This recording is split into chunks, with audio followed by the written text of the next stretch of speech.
Nesta, are you okay if we start with yourself? Of course. For our listeners and sort of people joining us today, I guess it's important that we start off with your own background and how you got into the media industry. Yeah, we can start right at the beginning. You can probably tell by my accent, I was born in Jamaica, obviously. No, but I was born in Jamaica. I came to England when I was 9 years of age. My dad had been here previously. So did the last 2 years of primary education and then secondary education and college, etc., etc. And growing up, I don't know if Daniel's looking for players, but I always wanted to play football. That was like the dream. And obviously that didn't work out. I still play football and still enjoying it. But that was kind of like my plan A for ages. And I didn't know what else I wanted to be. Like sports was always my thing. I wanted to be an athlete, either a runner. I went to college and I did electronics, if I remember correctly, but I found myself, again, I think I like being busy. It was quite boring. And I was in a bit of a lull for a while, and I was dating this girl at the time, and she listened to radio often. And one day there was an advert, or I can't remember if it was online or on the radio, there was an advert that the BBC were looking for journalists, but it was for people that hadn't studied journalism or didn't even know they could consider it as a career. And she knew I was bored of my job, and she just went, "You should go for that." And it's the kind of thing where you go, okay, number one, it's the BBC. And number two, they're looking for journalists. What do I know about journalism? And she said, no, that's the whole point. They're looking for people that they can train up, that think differently, that are not traditionalists. And I know everyone says this, but I went for the job thinking there's no way in hell I'd get this. And I think that kind of helped because the pressure was off, so I could just be myself and just give it my all. And to be honest, I didn't even get an interview. And then someone dropped out of the interview process. And this wonderful woman called Angela Clark said, you know what, there's a little bit of something about him. Let's give him an interview. And God knows how many years later, I currently in April moved from London to Manchester to join BBC Sport full time. So yeah, in a nutshell, that's it. That's amazing, thank you. And I guess it wasn't one of my initial questions, but hearing you talk about that, the opportunity and how it arose originally, what skills have you found that, if you were to give to your young self again, what skills would you say that you really harbored? Do you know what? I'm going to say to my credit and the BBC's credit, everything that I do comes from a place where maybe you're not supposed to as a journalist. And I know that might sound random at first, but the way I think about a story, or I approach a story, I tell a story, I write a story, is completely different. Whenever I think I do a piece, I want someone to say, I'm going to keep reading this because I haven't read anything like it. Or I'm going to listen to it because he's done something that I haven't heard anyone do. And that's not a skill. It's just that I didn't know how to do it the way that a lot of people do it on TV or on radio. So that kind of worked in my favor, I guess. As for skills, it's just being creative. I think that's what everyone always, I hate singing my own praises, but people say I'm creative because I will think of a way to do something which will make me want to listen. And I hate news and I hate watching TV and listening to radio. And I mean that from a point of view, and the news has always been boring and fuddy-duddy. So how can I stop you washing up, hoovering, reading a book to make you listen or watch me? So I'll just say, like, be yourself and think, why would I listen to that, or why would I watch that? Okay, thank you. And that led you to the role, as you say, with the BBC as a trainee journalist, is that right? Yeah. And within that role, what would a trainee journalist role entail? A lot of making tea. No, because I didn't know nothing about journalism. I was with Charlene at the time at One Extra, and One Extra is a training ground for the BBC. So I don't want to say it's where you learn to make mistakes, but it's where you're given the time to develop. So I went on training courses to learn about the different laws in journalism, defamation, libel, court reporting, right of reply, how to put a story together and make sure, factually you get everything right. The art of storytelling. I went on an amazing course with Alan Little, who used to be a war correspondent, who gave me the best bit of advice ever, where he took us in a room and said, any story can be told in 10 seconds. He says, if you can't tell a story in 10 seconds, you don't understand the story. So he got us to do Romeo and Juliet, and everyone told a story, and it took like an hour. And then we came back after lunch and went, you got half an hour to tell the story. Then we came back the next day and he said, you got 15 minutes. And by the end of it, people were telling the story in a sentence, which just made you realize that if you're knowledgeable and you know what you're talking about, you can do it quickly. So it was a lot of that, a lot of going out, doing interviews, writing stuff, not necessarily getting on air, but just being a journalist without actually being put in the firing line. And once you were every day up to speed and they knew you could be trusted, then it was, okay, let's do this for real. Thank you. You mentioned a lady giving you an opportunity when during the interviews. Yeah. I guess that's interesting in terms of a door being open. I've spoken to Charlene many a times about gatekeepers and having that opportunity there. And I guess my question to you in relation to that is, have you had any mentors that have been able to help guide you through that and understand where doors maybe need to be open, and they've been able to help you and assist you on that journey? And could you tell us a bit more about those mentors? Yeah, I love the word gatekeeper, by the way. And I think I have no qualms in saying Angela Clark is a black woman. And I don't know if someone else who wasn't black in that position would have looked at me the same way. And I'm not speaking for her, but I definitely think it's important that we have perhaps people in positions who can see, I don't want to say a diamond in the dirt, but who understands how someone could have been held back all their life. I mean, I was really bright in school, but I went to kind of school where no one cared. If you got kicked out, that's where they kind of sent you. So it felt like I had more potential, but no one could say, you know what, let's lift him above where he's at. And I think she saw that. And one thing that I've done since I've joined is that I don't think there's one person that can say, I've contacted Nesta about getting work experience or coming in for a day and shadowing, and I haven't done it. I give everyone the opportunity, because you never know if someone just needs a boost of confidence or to come into a room and be seen or heard to say, oh, that person's got some ideas. So I think gatekeepers are key. I think representation is key. My brother went on a date the other day and said his brother was a journalist, and out of nowhere the girl went, who, Nesta McGregor? And he went, what? And she went, yeah, well, he's the only black male journalist I know. And for me, that was quite startling. So I know representation is key, and anyone that wants advice from me or kind of wants to get in touch, I always give time, because I was that person that needed some answers a while ago. Okay, I've just been, and I'll apologize for this, I have to move swiftly on. Charlene's already given me my first nudge to say that I'm already going over time. So I'll wrap up with a final question, if that's okay. But that's really interesting. And I guess at the end, I'll come back to this concept of gatekeepers and how we can create opportunities for people within the sector as well. But my final question at this point is, could you talk me through, for somebody who wants to go into this sector and follow in your footsteps, what would a typical day, and for me, I think asking to expand that, what would a typical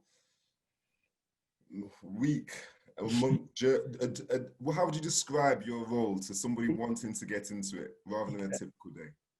I try and be as quick as possible, and it's naturally different because I used to work for a program called Newsbeat, which has 2 15-minute programs a day. So you'd go in at 8 o'clock, you'd be assigned a story, or you would pitch a story and say, I want to do this. And then you have 4 hours to find the people to interview, to get on location, to record, edit, and then send it in. 1 o'clock goes and the program goes out, and then you're doing that again for 5 o'clock. So that is quick turnaround. It's busy. It's a hectic day with lots of stress as well. There's other jobs where I've made documentaries where you get 6 months to do it. So no 2 days are ever the same. And that's why we love it as journalists. But right now I'm a sports journalist. So a lot of what I do is either previewing what's coming up or reacting to what's coming up. So I do final score, match reporting at the weekends, which is one of my favorite bits of the job, is traveling the country, going to stadiums and watching football and being paid.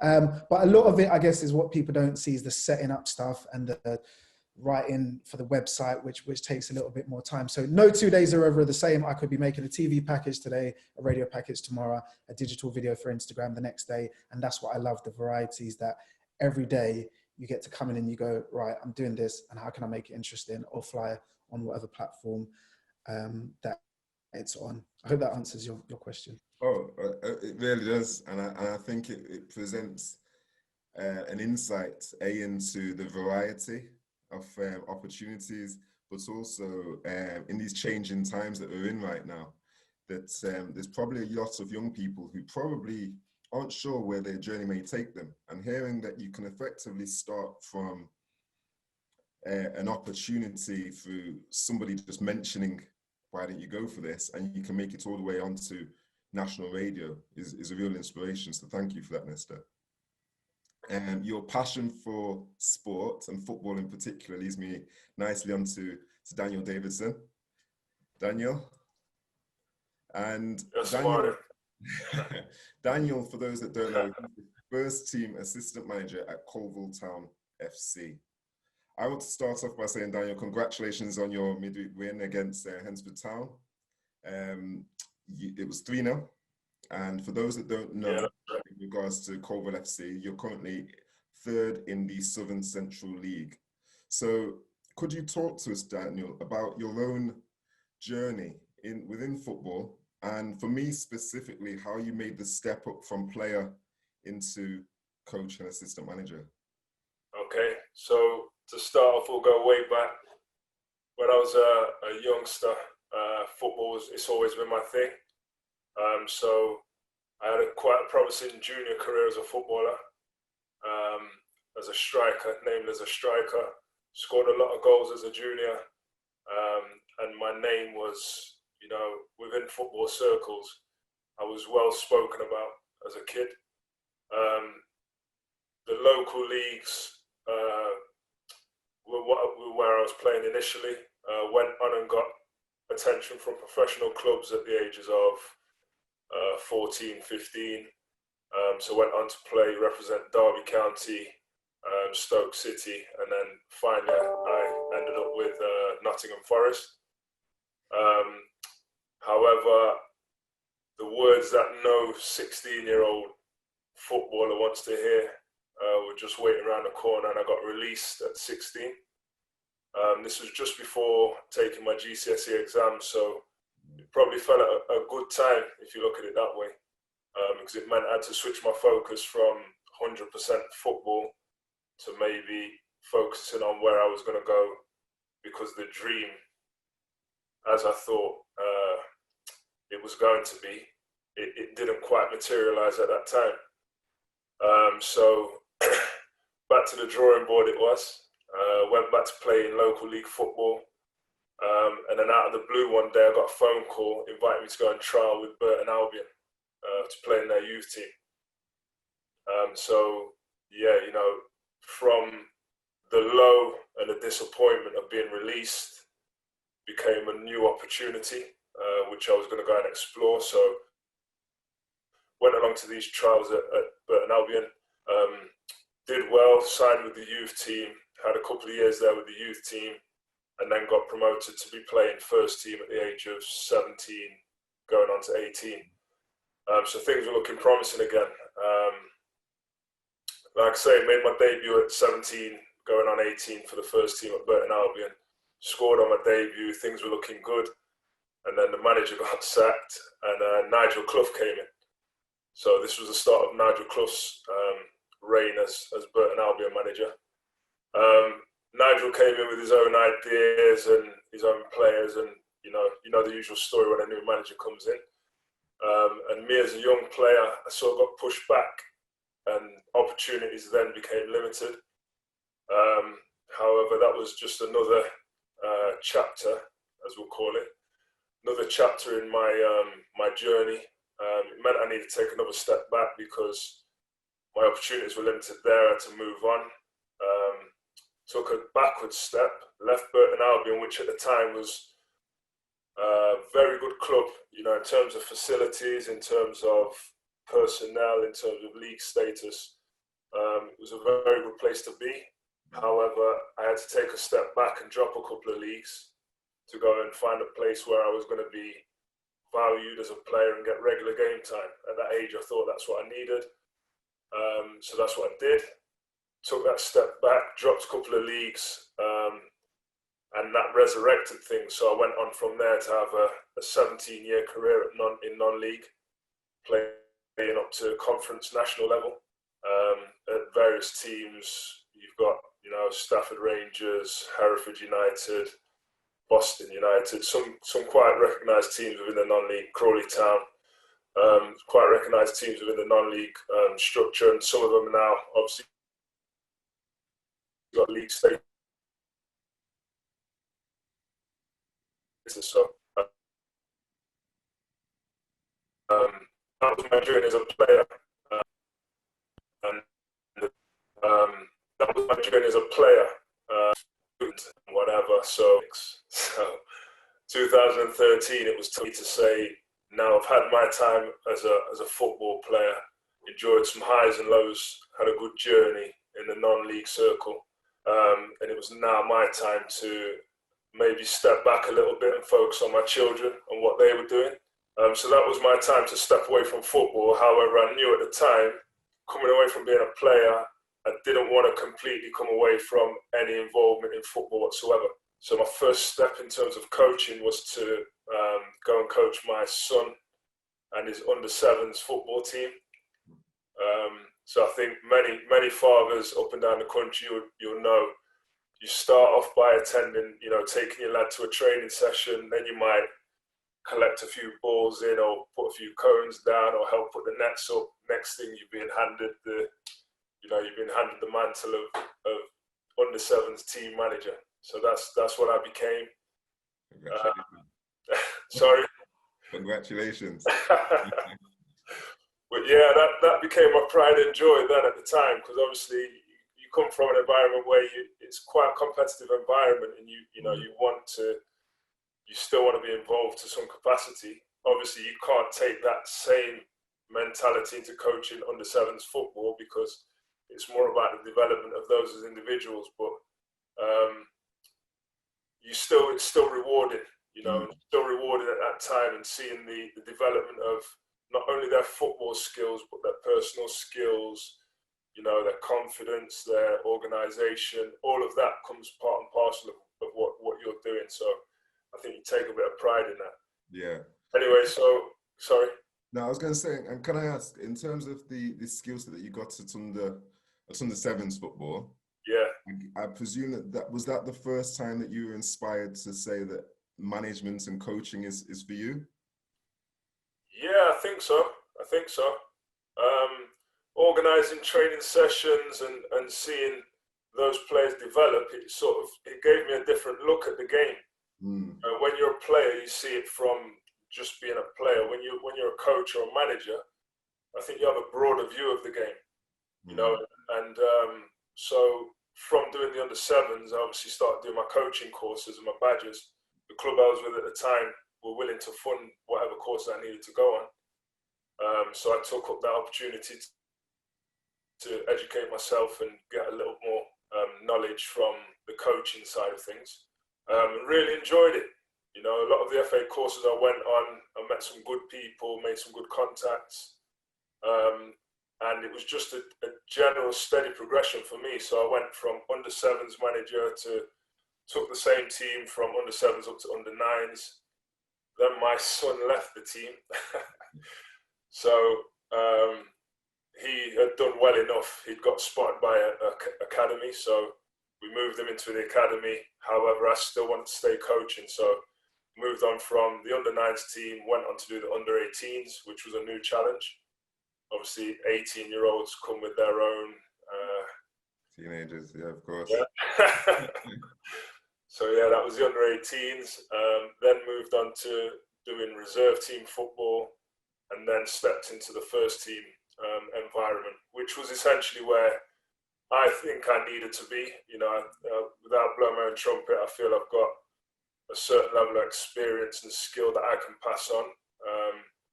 And it was just about waiting for the opportunity to come around and taking that. In terms of Coalville then, so the club that I was at, which I went through doing their juniors right through to doing their reserves and coaching within their first team structure, I moved on from them the year before last. So at the start of last season, I joined Coalville Town, which the manager there was someone I actually finished off playing for. So it was a guy that I'd known from before. I'd always stayed in contact with. And when he knew I'd qualified and got my UEFA B license, he was keen for me to come and get involved with him there. So the journey so far with Coalville has been a good one. We've got a good team together at the moment. Obviously, strange times with COVID-19, but the season's back up and running, and we've had a good start, unbeaten at the moment. 2 wins and 2 draws, so it's looking good. Good luck on that journey, and we'll talk some more about the football journey and your pathway up the football pyramid. And Nesta will also, as an agent, I'll do my best for you to see if I can secure a contract for you as well. That's good for a trial anyway. But no, that leads me nicely on, Daniel. Thank you for that. And the coaching element leads me nicely on to Sam, so Sam Smith. For those that aren't aware, Sam is a basketball coach and a referee at the Derbyshire Spartans. Sam, thank you for joining us today. And the same question applies really. Could you talk to us about your journey? And I guess it's interesting, the fact that you're a coach and a referee. So that journey into those 2 roles of leadership and how that came about. Well, to be fair, not blowing any trumpets, it's 3 actually, because I actually started off as a player, Okay. just locally, and then I was asked to play nationally. So I actually started late teens, early 20s playing basketball for Doncaster ladies, and I spent a few seasons there playing, and then from then I spent 5 seasons playing for Leicester ladies. And then I'm not just grown as a player, and as well as that, when I finished my career at Leicester, I then went on to play a season for Derby. At that time, Derby didn't have a team. So whilst I was still playing National League, I was also playing local league, and I was also refereeing local league as well, and running a club. So I was heavily involved in basketball 7 days a week, and prior to me having my son. So from that point of view, my playing experience gave me a lot of confidence, and it was probably nearer the end of my career that I actually got into more being an assistant, coaching. I'm very fortunate that in the area, in the East Midlands at that particular time, we probably had the best referees in the country in our own East Midlands. So I got a lot of mentorship from a lot of personal friends, even to this day, and was taught by the very best. So my refereeing standards had to be of a very high standard because of the mentors I had. But from me finishing playing myself, had a bit of a break, and then I had my son. So with females, we always have to have the break, and it interrupts our flow, really, our careers. But I enjoy the playing because it's part of group status, and you're with your friends and what have you. But the refereeing, I absolutely love that, because that's a challenge. At any one stage in a basketball court, you've got 10 people trying to con you at any one time, and the challenge of having to control that, as well as and basketball's a game of fun. So you've got to make the players aware they are actually having fun and they can actually communicate. And that's one of my pet areas, is that the communication level between referees and players, I think, helped me, because I was refereeing the game as a player. I would have it blown. So from there, I've always enjoyed the refereeing side of it, and that is something that, like I said, I've had a break because I've been coaching, but I want to get back into it, because from that point of view, do players believe they're having a rough time, or do they believe they're being, I don't know, stereotyped in their behaviour, and maybe, are they deemed to be aggressive because of their ethnicity, what have you? Well, to have another person of the same ethnicity on the court refereeing would challenge that mindset, to be fair. Yeah. From a coaching point of view, I coached at Derby Trailblazers, my own son, my own under 14s, which again had its own challenges, because with it being my son in part of the team, I'm going to be a little bit harsher with him. It's not deemed as being biased. So that helped me as regards to portraying, a female in sport, not just having to deal with my own son being on the court, but having to deal with other, boys who were personal friends of him as well. So again, my coaching career, local league at a higher level, at national league under 14s. And I learned a lot through that. Honestly, as a lot of boys with testosterone, and not coaching girls, but boys. And again, having to developed that respect from the boys, because I've been there, seen it, and got the T-shirt. So I was coming from a place of experience. And then I suppose in the last 3 or 4 years being at Derbyshire Spartans, again, a conflict of interest, one basketball team to another. Again, starting with a new bunch of boys who had never really played competitive basketball before. So that was a challenge in itself. With my assistant Kieran, we really got the boys' enthusiasm. And I think a lot of thing with sport is that a lot of people believe that I'm talented and I'm definitely going to go to the top. I'm going to be the next LeBron James or the next Kobe Bryant. And it's like, well, you've got to be the first you, and you have to really control where they're coming from on that behalf and say, look, you've got to first of all find your own love and your own passion, your own, skill set before you dream on to higher and better things. And that discipline, because it's not just a sport anymore, it's a lifestyle. And that's the bit we're trying to really encourage the kids to understand, really. If they want to get to the higher levels, it really is a change. It's not just a personal thing for them, it's a family commitment too. So, yeah. So thank you for that, Sam. You mentioned something that really stuck with me there in terms of basketball being a lifestyle.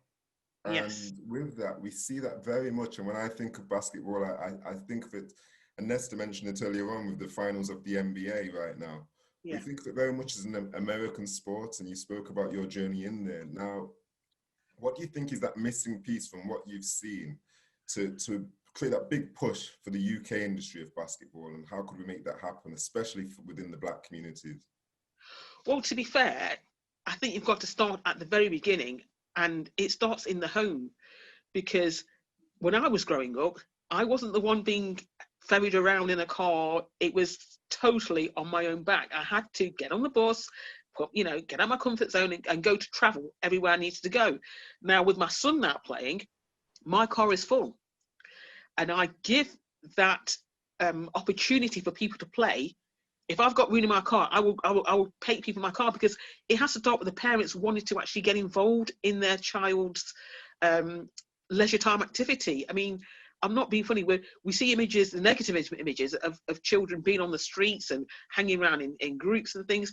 But as a parent, if my son is involved in something and has a real passion for it, then I'm going to do everything I can to help boost that enthusiasm in a positive way. So it starts in the home. We have to get parents to actually be involved, even watch their kids performing, whether it's even in a game or training. And I think that enthusiasm, it gives them the license to say, you know what, I not only I believe myself, my family believes in me, and you've got that support network straight away. Yeah. So for them to then get out of so that encourages them to get out of their comfort zone and say, right, I am now going to ask to train within another club, to network with other people, and it is a huge commitment. But I do stress that that parental help has to be there, because especially with people of our ethnicity, you look in the stands at games and you never see a lot of our parents there with the kids. It is time consuming. It is, it does take a fair chunk, but I'm so proud of my son that he's got some sort of avenue, and it's a positive one. Thank you for that. It leads us nicely on, Sam. Thank you. It leads nicely on when we think about America in this current climate. We can't talk about America without discussing the incidents in June regarding George Floyd. Now, Nesta, if you don't mind me asking, as a journalist, when a story like this breaks, we've had several tragic cases over the last recent years. How does it impact you covering stories such as this and the emotions that stirs up? Great question. We've only got half an hour, and it's a biggie. The one thing I'd say, so I've made a few documentaries, and one of them was in 2016, and it was on after Philando Castile. Remember the guy that was shot dead in his car with his partner and his daughter in the back? And I remember it was all over the news, and I went into my newsroom and I was saying, you know what we should do? We should do a documentary about why people in Britain are so outraged at things that's happening in America. Why have we got Black Lives Matter protests in Britain? And someone in the newsroom actually said, yeah, because there's no racism in Britain. And that, my brain just went, sorry. But again, that wasn't their reality. So I wanted, again, I like people to say, why should I watch this? So I wanted to make people in the UK that thought there wasn't a problem watch a documentary and realize Black people in the UK are not necessarily out marching because they're being shot and killed at the hands of police officers like in America, but there's other things they're angry about, and it is a unified fight. So I made a documentary. When George Floyd happened, it was interesting because I don't know if it's because we're in a pandemic, because it was a slow news week, or what happened, but I just remember it just grew legs and took off on its own. And like one thing I want to say is George Floyd's death isn't less or more important than any of those other people who have lost their lives at the hands of police in America. But the world, it just seemed to happen at a time where people was frustrated for so many different things. And this was something that they couldn't be, like, what's the word? Like, you could protest and no one could have a problem with it. It's always difficult for me as a Black person, because I find myself being on TV and talking. And when I'm talking, I'm like, am I saying this from a Black person's point of view, or am I saying it as a journalist? So even if I say, well, you know, we've spoken to Dan, who's 27, and Dan says, you know, like for generations, you know, this has been happening to him, but I know it's true to be in me as well. So I find it quite difficult to, generally, you're supposed to be impartial, you're supposed to challenge people. But if Dan says he hasn't got a job because he's Black, I can kind of understand that. Dan, you might be right. So for me to go, Dan, how do you know? Come on, is it because you're Black? Me being on TV doing that, in my head, I'm thinking, but I know there to be truth in that. So it's difficult from that point of view. But I think, again, I don't know if it's 2020, editors and people in newsrooms are getting a bit more, I don't know, more stories like this are getting about because newsrooms might be filled with people who are pitching them or who are saying this is important. Because at times, if I weren't in my newsroom, there's plenty of stories that affect the Black community we wouldn't do. So I hope that answers your question. I've kind of gone like around the houses, but yeah, it was a huge story. No, it definitely does. And I guess it leads into that concept of representation. And Sam, you spoke about being a referee and the challenges there in terms of maybe being challenged by players. And I'm sure Daniel, as well as an assistant manager as well, some of the challenges that you will have faced. And I guess I want to open that out, but use Nesta, your documentary that you developed called the Black British Feeling, and that concept around how racism still affects people in the UK as well today. I guess, how have you found those challenges, and what have you been doing, I guess, to try and address that within your own fields as well? I'm happy to start with Daniel. I've not heard from you, so I'll start with you on that, if that's okay. So in terms of diversity and representation, if I look specifically at football, you only have to look at the number of Black coaches and managers across the professional leagues in comparison to the amount of Black and ethnic minorities that are in the game as players, you know. So it begs the question, why is it that people are not making that progression? And I think we have to continue to ask those difficult questions, you know, because really it's something that needs to be addressed. Now, you're looking at Chris Hughton's just got a job this week with Nottingham Forest. Yeah. But a manager of his caliber has been out of a job for too long, you know.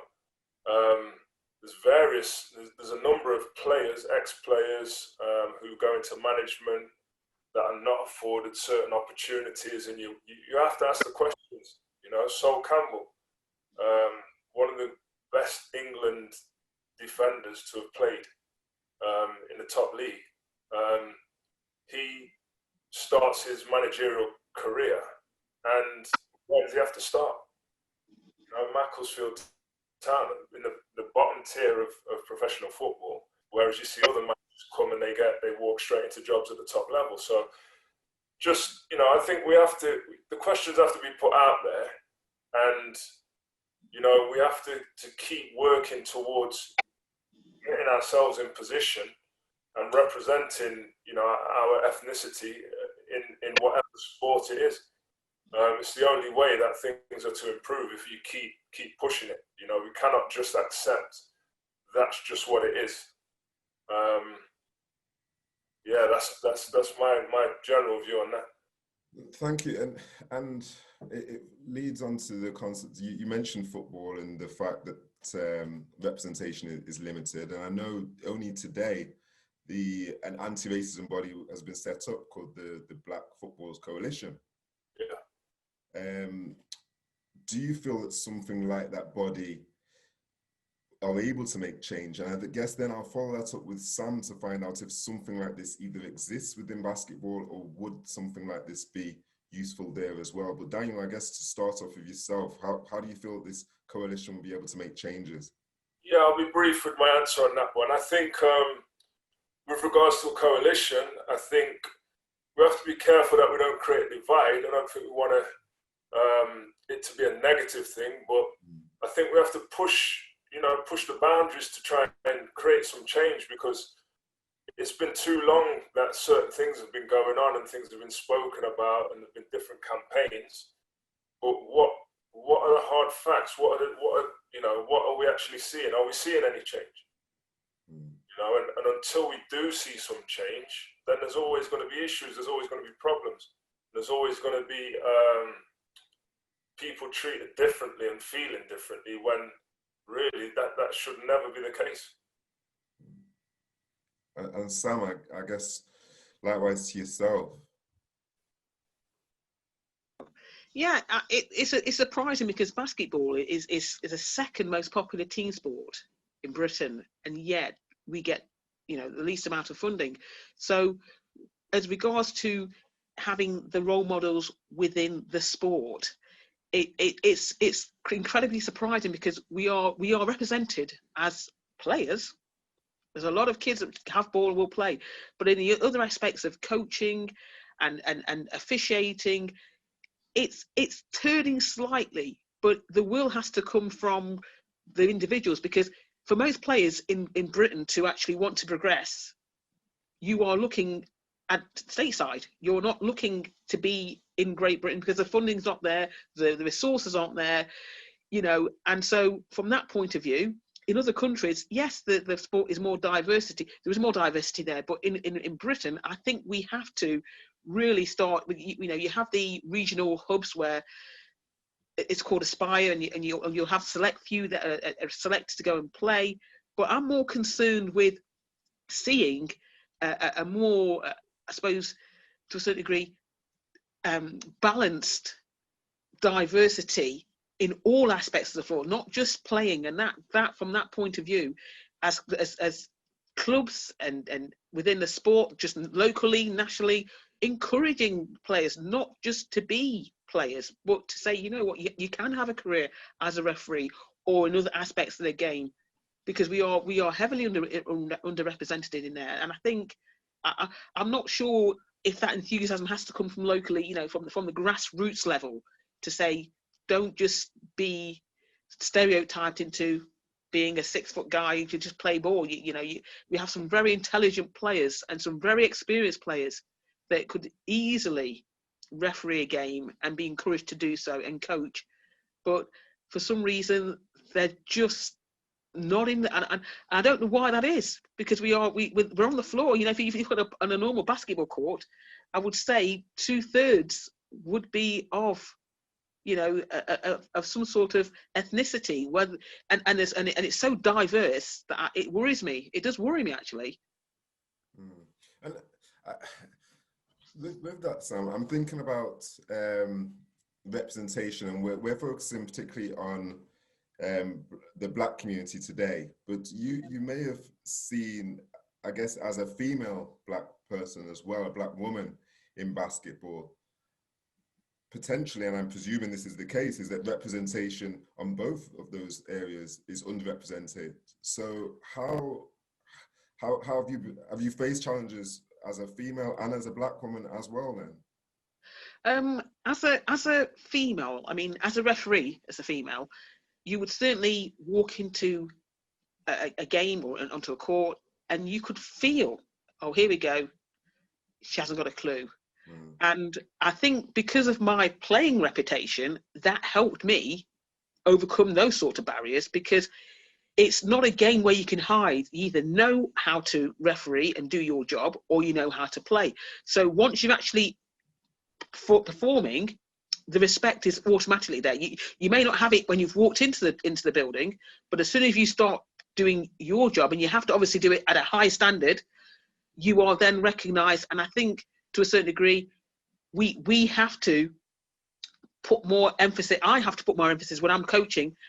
When I'm refereeing, I'm actually coaching at the same time. I have no problem in communicating with players and making them feel at ease. And I think once the players feel as though, you know what, this referee came in, done the job, it wasn't stressful, there wasn't any adverse agenda, because some of the teams in the league, especially in the men's league, they had a reputation. Oh, they're quite volatile. Goodness me, they're quite aggressive. But that's can be part of our nature, because we are. We're not. If we're going to do something, we normally do it to the best of our ability, and it can be competitive. I don't like people to confuse competitiveness with aggression. So, from that point of view, we are stereotyped, but it's up to us to fight those as players, coaches, and officials to say, you know what.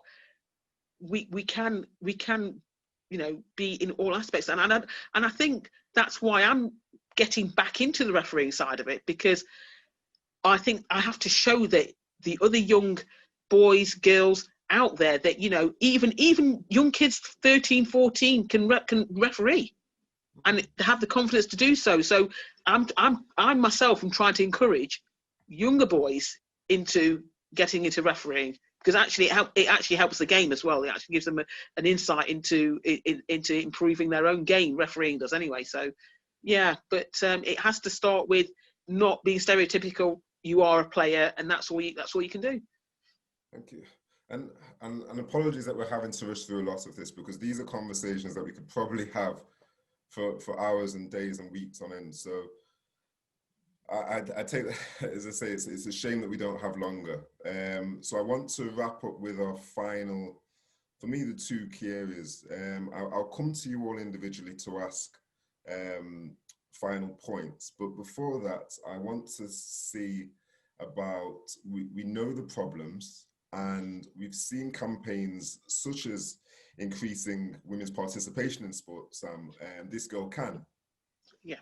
Now, within the BAME community, the Black, Asian, minority ethnic community, we haven't seen necessarily as public commercial campaigns, so commercials on television to increase participation. What do you think we can do to create that was a feel-good campaign to get more women active? Do you think there's feel-good campaigns that we can do to increase representation in football, from the leadership side, basketball, and also within the media? And how would that look? I mean, I think absolutely. I think you have to go back to grassroots. A friend of mine actually is a coach in Leicester, and they have introduced sports into all communities. And I think that platform has to come from the female professionals within the sport actually being visible at grassroots level to say, I am not just a one-off. I am not just the lucky one to say I've made it within my sport. And I think, the professional athletes out there have to, I won't say have to, but it's an obligation to actually go back to grassroots, because that's where it all starts, and say, you know what, in the local organisation. So if you say, for example, you've had a professional basketball lady who's very successful in Europe or America, to actually give them the platform to speak to Basketball England, and to actually, like we're doing now, have an account of their journey. Tell us what their journey entailed. Tell us the help they needed. Tell us the avenues they had to take and the commitment level given, so that people have an awareness. I think a lot of people have dreams, ambitions, but no direction as to how to achieve it. And I think that part of it, if that was exposed to all, then that would give them a better idea as to getting more people involved. Thank you. And Nesta, Danny, is there anything you'd like to add to that point about getting into, your industries, and particularly what the governing bodies or the national media can do to increase that participation from your perspective as well? Yeah, well, I mean, right now it seems like everyone and their dog, if that's the phrase, has got diversity schemes and different things to try and make newsrooms and corporations more diverse. But just what Sam was saying, I think it's so vitally important that people hear stories of or see people like them in places. And Colin Jackson put it perfectly. He said, if you think about it, most Black young people want to be musicians, footballers, basketball players or entertainers, because we turn on the TV, we hear the radio, and that's all we see. He says, if in schools and colleges you had doctors, lawyers, bank managers, football agents, just people coming and went, hi, my name's Nesta, this is what I do. And you go, oh, that's a possible career for me. So it's almost like we're fed a few things that we see Black people represented as, but we can be anything. And that was his point. But for me, it's important to know that not everyone is going to have a Nesta story, if that makes sense. I was incredibly lucky. If I hadn't applied for that job, I wouldn't have been here. And the one thing that I'd say I can't even say it to everyone, but if you want something, there are 1,000 different ways to do it. So a no from this company doesn't mean a no elsewhere, and do the work yourself. Like I tell everyone, if you're on social media and you've got a phone, you're a journalist. If you see something, you can take a picture. You are reporting, you're telling stories. You're telling your story every day. If you're on a football commentate, no one's going to go, great, come and go on Match of the Day. Contact your local club, go in, do some shifts, your local radio stations. Just really make it so that when you go to someone, you go, here's what I've done, here's what I need to do, here's what I sound like, here's what my pictures or videos look like. So like, help yourself. Thank you. And just for anybody tuning in, sorry, Nesta, a great time in there as Michael's just joined us. Michael, how are you? Apologies, or I had an extended training session bolted on, so I'm joining late, but really sorry. But I just wanted to make sure I come in at least to say hello and good evening or afternoon, and nice to see you all. Likewise, Michael. Nesta, Sam, and Daniel have given us a huge introduction to their own careers and their journeys to be where they are today. We've briefly been able to touch on some of the challenges which we know, but also how initiatives have come about and what we can do to hopefully overcome those as well. We are into the final sort of 8 minutes now of the first session. It's been greatly received, and I'll once again obviously say thank you to you all.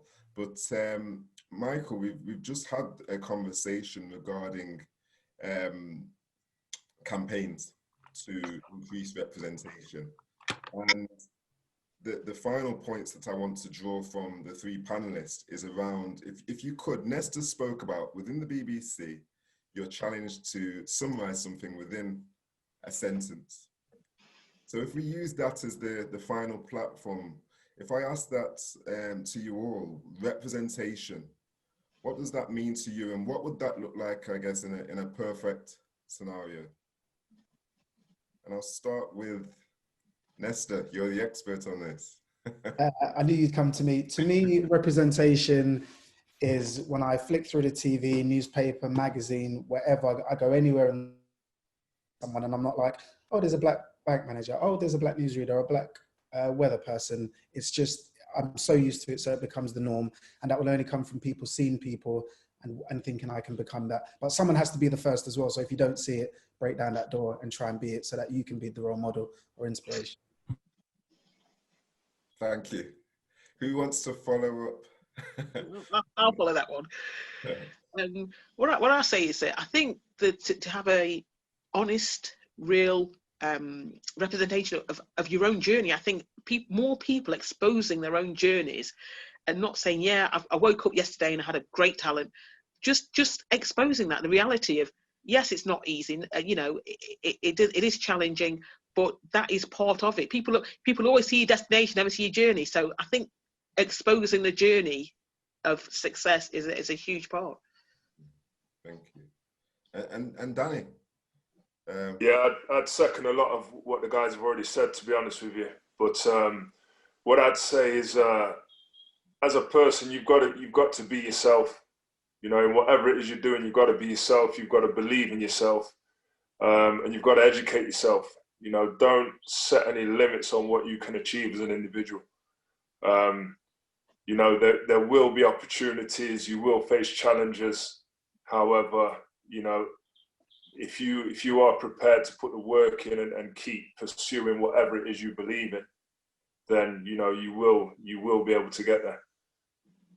Thank you. And I guess, Daniel, for yourself, at the start of your coaching journey at Coalville Town, it leads us nicely on to Michael, who obviously from a sporting director and now working with the England 21s is almost leading that journey for somebody like yourself. So Michael, firstly, obviously, congratulations on the role with England. And thank you very much. For yourself, who's been in the game for a long time, what does representation mean to you?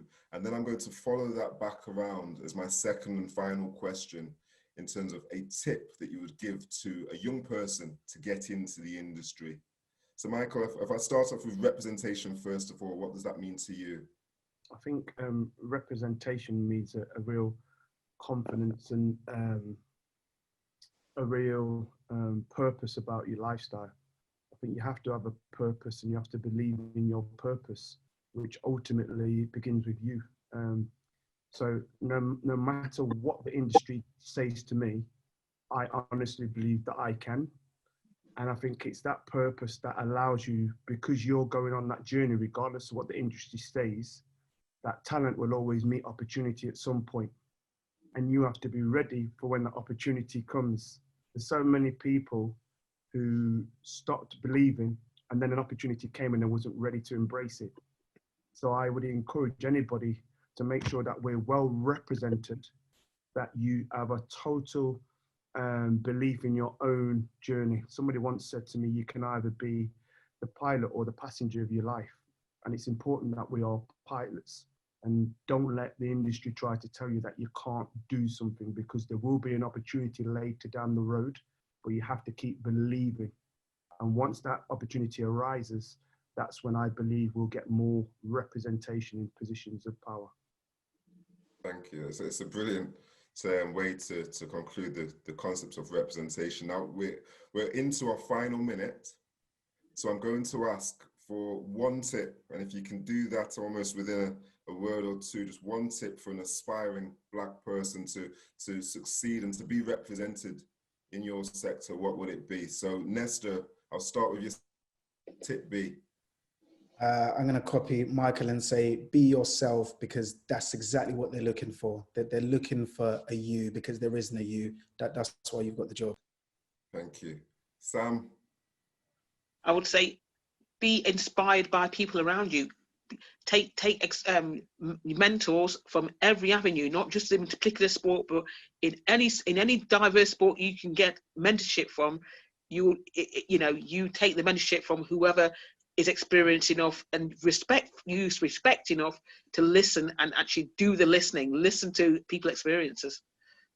Thank you. And Daniel? Me, I'd say to anyone who wanted to get involved in the game or further themselves, I'd say immerse yourself in the game. The broader your knowledge, the better. You know, whether that's watching sessions, watching other coaches, speaking to people about the game, immerse yourself in it. If it's something you love and something you enjoy and you want to get involved in, then, you know, put yourself in there. Really embrace it.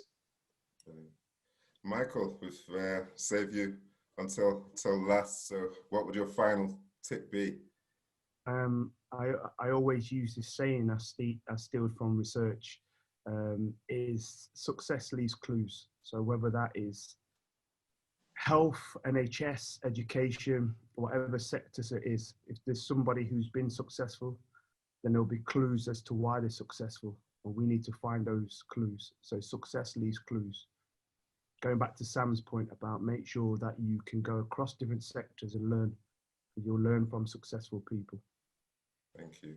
And you mentioned research, and myself as a as an academic and studying in the industry for 10 years now, I guess my tip to everybody would be, and Nesta mentioned that it was luck, but I don't believe that. And Mike, you mentioned success leaves clues. I believe, as you've all mentioned, that it does come down to hard work and self-belief. And if you don't have that around you, the role models that we've spoken about today, whether that's somebody on TV, through a podcast, if you don't know somebody yourself, there are many platforms that we're fortunate today to be able to utilize. So that leads me to say, for the four of you today joining us as role models within the sector, thank you very much, because you've made a huge difference. And somebody hopefully listening to this today, you've inspired them to go into this sector and follow in your footsteps as well.